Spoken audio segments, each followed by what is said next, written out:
राजू शर्मा है। मैं construction line का काम करता हूँ। डॉक्टर साहब, मेरा सवाल कुछ अलग है। मैं शुरू से मुस्लिम समाज का बहुत ही इज्जत करता हूँ।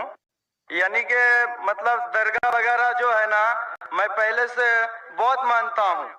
मतलब जहाँ जहाँ आपका दरगाह है, मैं सब दरगाह पे जाता हूँ, चादर चढ़ाना, फूल चढ़ाना, मतलब हर जगह जहाँ मुसलमान का तादाद लगा हुआ रहता है, मैं वहाँ हर दरगाह पे जाता हूँ।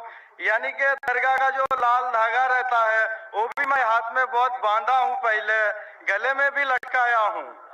फिर बाद में क्या हुआ, मेरे को कलकत्ता का मुअज्जिम हुसैन नाम का एक लड़का मिला, जिन्होंने मुझे कहा कि जब पहले तुम मिट्टी का बना हुआ, पत्थर का बना हुआ बूतों का जैसे पूजा करते थे, वो जैसे शिर्क था, तो ये जो दरगाह जाना, चद्दर चढ़ाना, हाथ में लाल धागा बांधना, गले में लटकाना, ये भी शिर्क है। तो मैं बोला, मैं फिर जहां पर था फिर मैं वहां पर ही आया, तो कोई फायदा नहीं है। क्यों? ये मैं मान के चलूं कि नहीं चलूं?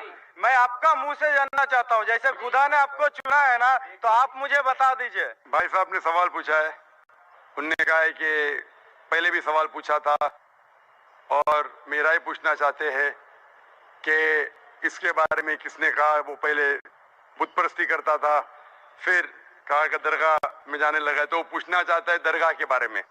मैंने कुरान मजीद पढ़ा हूँ, कुरान मजीद में मुझे कोई भी आयत नहीं मिली जिसमें लिखा है धागा बांधना चाहिए। कुरान मजीद में कई भी आयत नहीं जिसमें लिखा है दरगाह जाना चाहिए। आप जब किसी के कब्र पे जाते हैं तो कब्र पे जाके उसके लिए दुआ कर सकते हैं, उसको या उसके जरिए नहीं कर सकते।